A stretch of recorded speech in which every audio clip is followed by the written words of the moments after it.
Hello दोस्तों, स्वागत है आपका दृष्टि आईएएस में। मैं हूं केवल आपके सामने।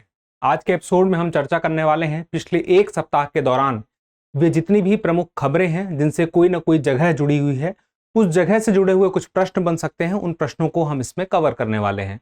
तो चलिए एक तरफ से शुरू करते हैं। सबसे पहले हम शुरू करेंगे हमारे पिछली बार दिए गए अभ्यास प्रश्न से।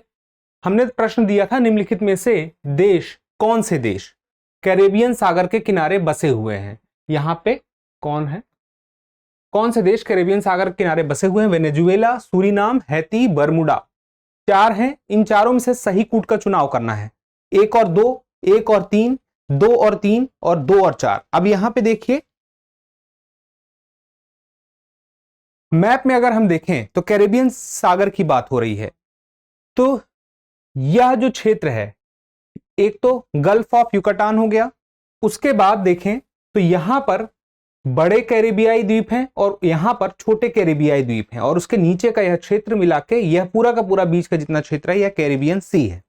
अब इसी में हमें जानना है, जो हमारे चार ऑप्शन हैं उसमें से आप देखें तो हैती जो है कैरेबियन सी से आपको लगा हुआ दिखाई देता है। उसके अलावा वेनेजुएला जो है यह भी कैरेबियन सी से आपको लगा हुआ दिखाई देता है, लेकिन उसके अलावा बाकी दो जगह नहीं दिखाई देती हैं। कौन कौन सी है? एक तो आपका है सूरीनाम और दूसरा है बर्मुडा। जैसे कि अगर आप यहां पे देखें तो बर्मुडा आपको यहां ऊपर दिखाई देगा अटलांटिक ओशियन में, लेकिन मुख्य रूप से देखें तो दो ही स्थान हैं, इसलिए हमारा उत्तर होगा एक और तीन। आगे देखिए अगला प्रश्न है, निम्नलिखित में से किन देशों के साथ सऊदी अरब स्थलीय सीमा साझा करता है? सीरिया, इजराइल, कतर, बहरीन और जॉर्डन। यहां पर जो सही उत्तर होगा वह होगा कतर और जॉर्डन जो है, यानी कि 3 और 5, डी सही उत्तर होगा। यह सऊदी अरब के साथ स्थलीय सीमा साझा करता है और सीरिया, इजराइल, बहरीन नहीं करते हैं। तो देखिए कैसे, कौन कौन से हैं। जैसे हमने कहा सऊदी अरब के साथ एक तो हमारा जॉर्डन और दूसरा कतर।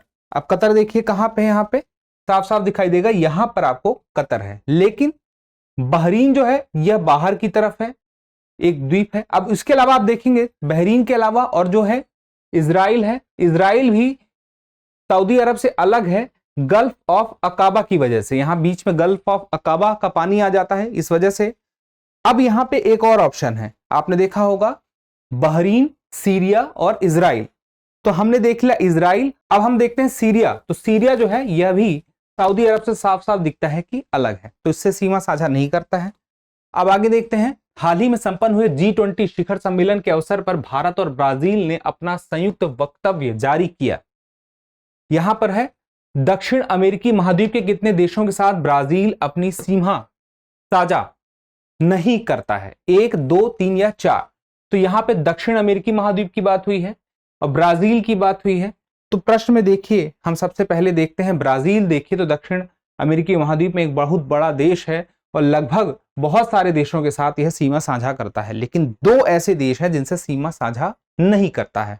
एक तो ये आपको रेड कलर में दिखाई दे रहा होगा, चिली, और उसके अलावा एक यहां पर है इक्वाडोर। ये ब्राजील के साथ सीमा साझा नहीं करते हैं। आगे देखिए, हाल ही में भारत ने श्रीलंका से तमिल लोगों की आकांक्षाओं को पूरा करने की अपनी प्रतिबद्धताओं को निभाने का आग्रह किया है। अब यहां पे देखिए प्रश्न क्या बनता है, निम्नलिखित शहरों की अवस्थिति पर विचार कीजिए। अवस्थिति कौन सी है? श्री जयवर्धनेपुरा कोट्टी, अनुराधापुरा, बट्टी कलोवा, कैंडी, गाले और पल्ले किले। अब यहां पर कौन कौन से कितने तटीय शहर हैं जो नहीं हैं? उपयुक्त में से कितने तटीय शहर नहीं हैं? तो इसका सही उत्तर होगा 4 जो हैं तटीय शहर नहीं है, 2 तटीय शहर इसमें से हैं। तो देखिए वो 2 तटीय शहर कौन से हैं, उसके बाद पता चल जाएगा कौन 4 नहीं है। तो तटीय शहर में है एक तो गाले और एक है बट्टी कलोवा।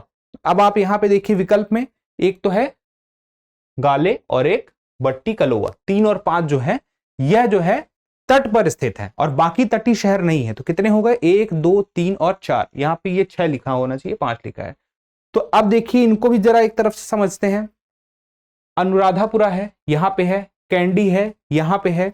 इसके अलावा जो श्रीलंका की राजधानी है श्री जयवर्धनेपुरा, यह भी तटीय शहर नहीं है, अंदर की तरफ है थोड़ा सा। तो इस तरह से देखा जाए तो ये सारे के सारे अंदर हैं। अब कैंडी के पास में एक और जगह है, पल्ले किले, ये एक उपनगर है, कैंडी के पास में ही है, तो यह भी तटीय शहर नहीं है।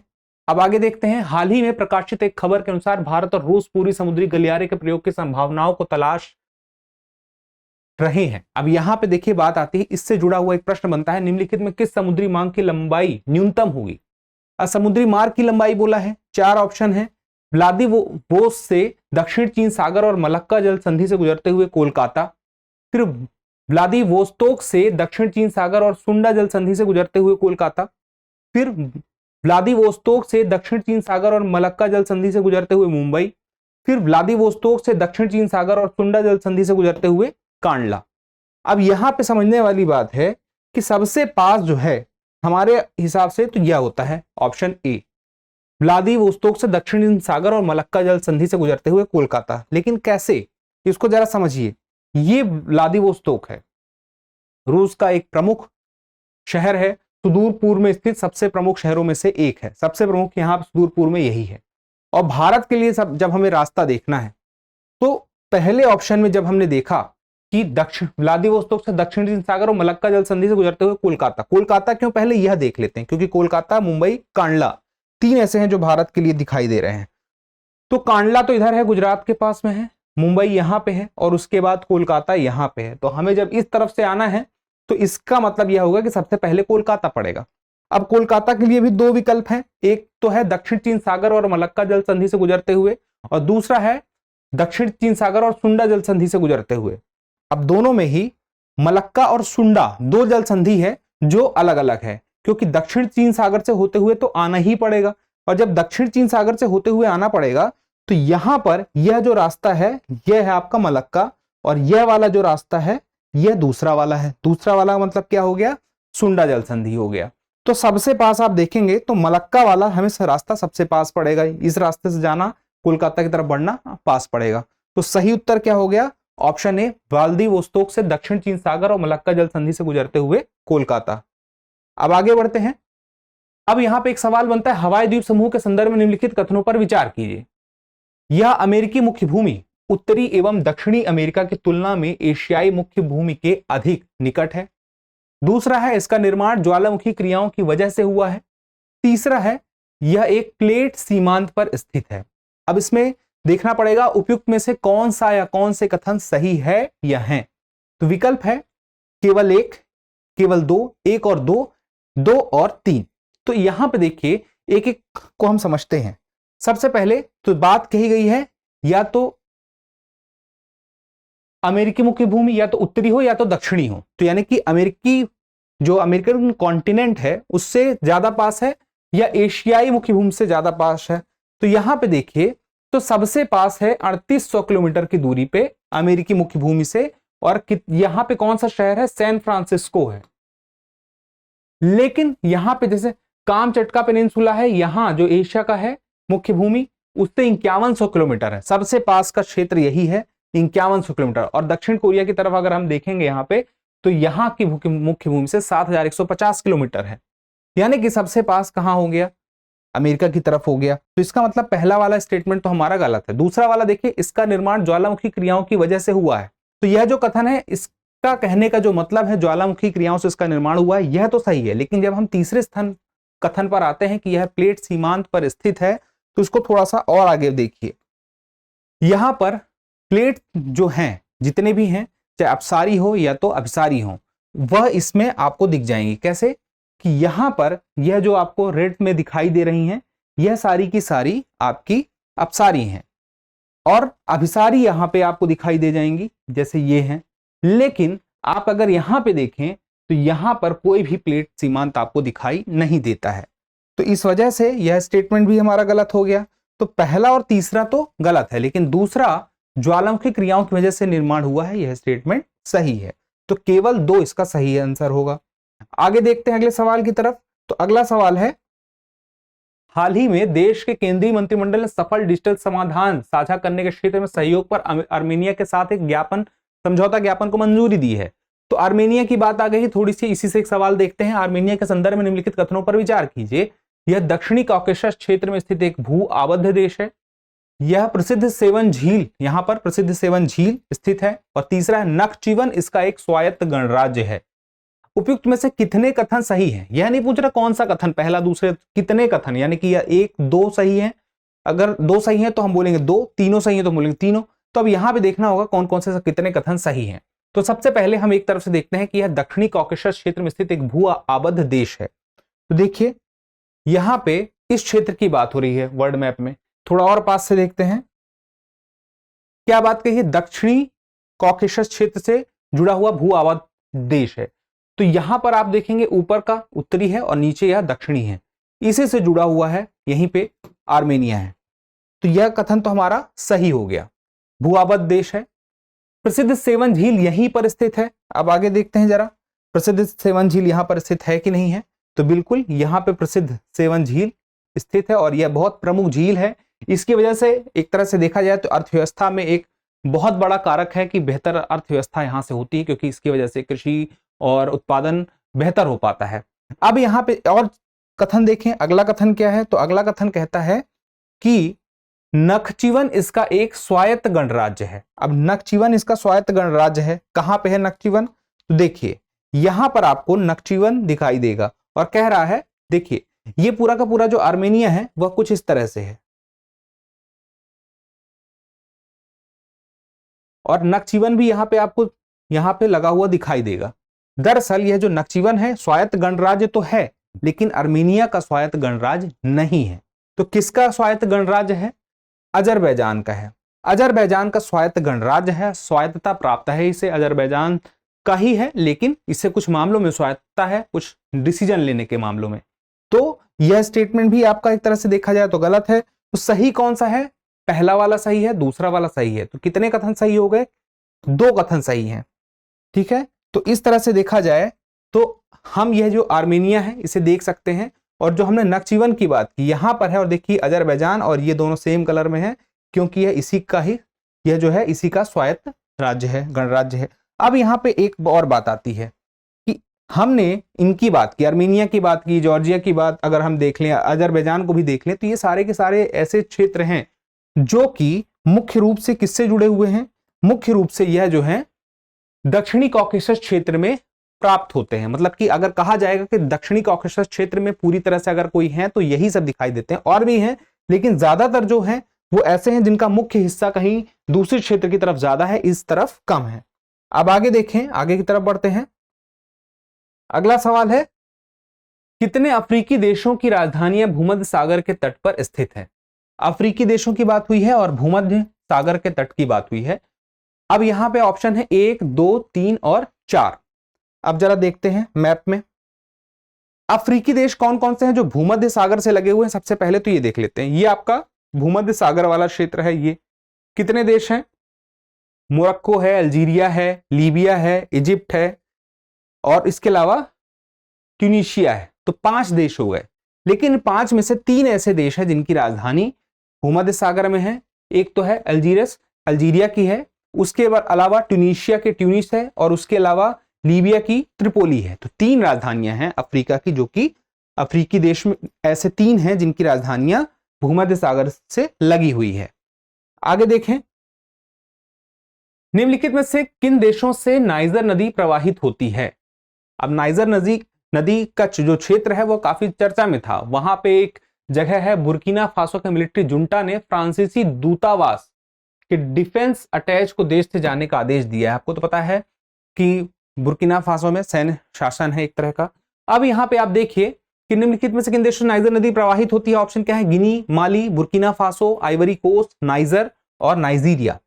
अब इसमें से सही कूट देखिए, 1 2 3 4 5 और 6, 1 2 3 5 6, 1 2 4 5 6, 1 2 5 और 6। तो यहां पर हम मैप में सबसे पहले देखते हैं कि प्रवाह किस तरफ से होता है। अफ्रीका में पश्चिम के यह जो क्षेत्र है, यहां पर हम इस नदी के प्रवाह को देखना है हमें। यहां से यह प्रवाह शुरू होता है। देखिए कौन कौन से देशों से जाता है। एक तो ये हो गया गिनी, माली, फिर नाइजर, फिर उसके बाद बेनिन और नाइजीरिया। तो कहने को तो गिनी से शुरू होता है यहां से और इस तरफ बढ़ते हुए जाता है, और यहां पे जो है यह जो क्षेत्र है यह प्रवाह का इस नदी का, तो नाइजर और बेनिन की सीमा पर है, इसी वजह से बेनिन को भी इसमें शामिल किया जाता है। और उसके बाद नाइजीरिया से होते हुए गल्फ ऑफ गिनी में यहां पर जाकर पानी इस नदी का पहुंचता है। तो इस तरह से देखा जाए तो कितने हो गए, गिनी, माली, नाइजर, बेनिन और नाइजीरिया। अब आपके प्रश्न में विकल्प देखिए, गिनी, माली, नाइजर और नाइजीरिया, तो ये 4 हमारे पास विकल्प हैं, 1, 2, 5 और 6। तो इसका सही उत्तर क्या हो जाएगा, डी। आगे देखिए, प्रोजेक्ट चीता के तहत निम्नलिखित में से किन देशों से चीता लाए गए थे। आपको पता ही है, साल भर हो चुका है चीता भारत में लाए हुए, इसी वजह से चर्चा में भी है। तो आप देखिए कि जो चीते लाए गए थे उसके लिए विकल्प दिया गया है दक्षिण अफ्रीका, नामीबिया, ईरान, बोत्सवाना और जिम्बाब्वे। सही कूट का चुनाव करना है, 1 या 2, 1 और 2, 1, 2, 3, 1, 2, 4, 1, 4 और 5। अब इसमें से सबसे पहली बात कि दक्षिण अफ्रीका से लाए गए थे, ऐसा नहीं है, अफ्रीका से लाए गए थे, यह बात आपको ध्यान रखनी है। दक्षिण अफ्रीका से भी लाए गए थे, लेकिन अफ्रीका महाद्वीप से सबसे पहले अगर कहीं से लाए गए थे तो वह है हमारा नामीबिया, इस क्षेत्र से लाए गए थे। और सबसे ज्यादा, बहुत ज्यादा 2 ही जगह हैं, एक तो एशिया है, एक तो अफ्रीका है, जहां पर हमें चीते मिलते हैं। भारत को चीतों की जरूरत थी तो चीते उसने अफ्रीका से प्राप्त किए, क्योंकि अफ्रीका में ही पर्याप्त मात्रा में थे। अब होता यह है कि सबसे पहले 8 चीते लाए गए नामीबिया से पिछले साल, इस क्षेत्र से। फिर उसके बाद दक्षिण अफ्रीका से बाद में 12 चीते लाए गए, फिर 20 चीते लाए गए। फिर उसके बाद कुछ और समस्याएं हुई जिसके बारे में आपने सुना होगा, जाना होगा। तो आप यह जो लाल क्षेत्र देख रहे हैं, यह वह क्षेत्र है जहां पे मुख्य रूप से चीते अफ्रीका महाद्वीप में पाए जाते हैं। तो आप चाहें तो स्क्रीनशॉट भी ले सकते हैं, जहां पे चीते हैं मुख्य रूप से वो यही लाल क्षेत्र है। हजारों की संख्या में चीते मौजूद हैं अभी अफ्रीका में। अगला देखिए सवाल है, हाल ही में अफ्रीका के साहिल क्षेत्र से जुड़ा हुआ एक सवाल है। साहेल प्रदेश अफ्रीका महाद्वीप में सहारा रेगिस्तान के दक्षिण में एक अर्धशुष्क क्षेत्र है। यह एक जानकारी भी है, यह भी याद रखिएगा।